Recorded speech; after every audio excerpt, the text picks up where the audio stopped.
Les, hello. Hello, Cafelito. How are you? Cafelito with Mr. Leslie Bruzon. Happy New Year. Thank you very much. Same to you. How are you? Very well. Busy, but the usual keeps me out of trouble. We all know ministers are busy. What I wanted to discuss mainly was the voluntary work behind the scenes that you do that makes you an even busier man. So just tell us, around politics, what else you do? I mean, I've always been involved in charities. I'm one of the trustees of Women in Need, the halfway house for women and so on. So I've always been raising money for different causes and so on. One of my passions, obviously, is working for the ambulance service, which gives me the opportunity to work within my community and help people. And yeah, I love it.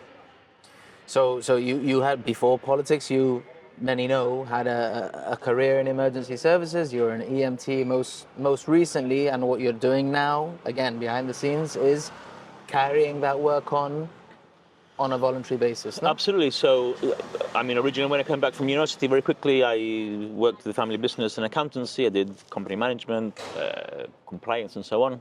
Then I worked for a short while in the maritime industry. And then I joined the ambulance service. I wanted something different, something that allowed me to, again, work with people, help people and so on.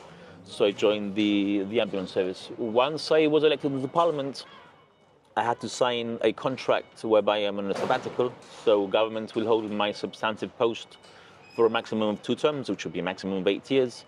And then I have a separate contract which allows me to go in to work as a volunteer. Obviously, I don't get paid for it, but I can go in and do shifts with the ambulance service. It sounds like a busy week. Is politics just not enough for you? Well, I try and find the gap. So normally I do night shifts on a weekend or whatever. The last night shift I did was on Boxing Day. So I had Boxing Day, we had the polar bear swim, and after the polar bear swim I got changed and I went into the night shift. So I try and work around work, obviously, and around the family as well.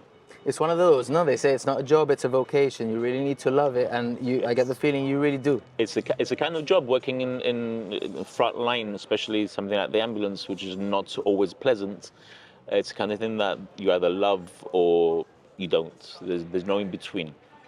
You've got to have a passion for it, otherwise it'll weigh you down and it'll burn you out very, very quickly. The turnover of paramedics, for example, in the UK is enormous. The shelf life is very, very short because it's a very tough job. Suppose it helps you kind of keep in touch with reality, no? With what's happening kind of like in day-to-day Gibraltar. Whilst being a minister and So on the one hand it's great, you get to, again, you're on the streets, so you go to people's homes because they're feeling unwell and you treat them and you look after them. I like spending time in an A&E as well, talking to the staff, finding out what's happening and seeing where, if possible, you can help. So that's the political side of things, no? You get to know of certain problems, issues, which you can then pass on to the Minister for Health, in this case, for example, and hope that they get sorted. How do those two fields compare?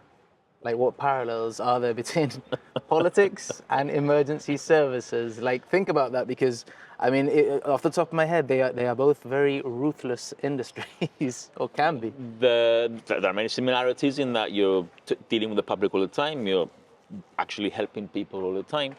The politics side of it, believe it or not, is more, what's the right word? It's more emotional in a way. Whereas working in the front line in the ambulance service makes you more cold, if that makes sense. So you learn to deal with bad things. You need to learn to deal with death and so on in a way that can make you quite cold with certain things. Yeah. Whereas working in an environment where you're working, in Parliament, or people come to see you, is a different kind of emotional thing, if that makes sense. You speak with a wealth of experience now behind you in emergency services, but you were saying earlier how your career in emergency services kicked off with a chance coffee, with the then ambulance chief. Yeah, a lot can happen over a coffee. Over a coffee, you never know. Any jobs at GBC? I was a bit lost at the time. So as I said, the company I was working for was sold. I was unhappy with the new company, with the changes and so on. So I was a bit lost, and I was having a casual coffee with the then chief ambulance officer, Adrian Herrada, and I was telling him my predicament, where I found myself. Had very young kids at the time, still have a mortgage, and so on. And he suggested, said, why don't you apply for the ambulance service? We've got vacancies. I thought, how do I go from accountancy and maritime to working in the ambulance? Doesn't make sense. So that evening at home, I was talking to my wife. I mentioned the fact that I'd had a coffee with Adrian, and her reply was, why not?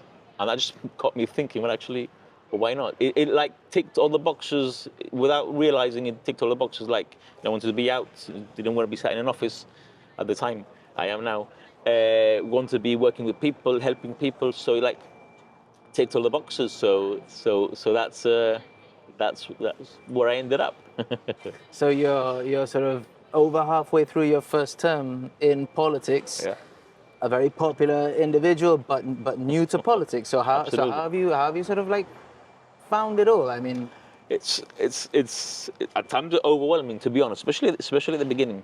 You need really thick skin, because people can be ruthless, especially for the sake of your family. You need to be tough for especially for them remember as well. all these fake profiles, which were always very prevalent on Twitter, and now they're becoming more and more popular on Facebook as well. People hiding behind anonymity and posting things which can be very nasty. When you have kids, when you have teenagers, how do you protect them against them? How do you prepare them for the comments? How do you prepare them for? All you can say is, that's what I'm trying to anticipate. All you can say is, you have to kind of let them go. No. And you have to say to them, don't engage. You're in the bus or you're anywhere in town, whatever. And anyone, don't engage. Don't say anything. Just carry on. Let me know, but don't. Just ignore them. So siempre, it can be tough on the family. I'm generally a quiet individual, easygoing. I bet it takes you a lot longer to walk down Main Street, no? Well, no, Morrison's or whatever. My kids despair sometimes, the pobre. But you get that element isn't that bad. But the being thrown into the limelight, as I said, I'm normally a quiet individual. I'm always thinking, very easygoing, and suddenly you're in a world of turmoil of non-stop. Wake up at 6:20 in the morning and I'm already checking emails and WhatsApps and whatever else, and it's a 7-day-a-week thing. I mean, politics never sleeps. This Saturday there's a family dinner, but I'm already committed to another dinner for a local association presentation, which I'm already committed to. So that takes up, it's part of the job.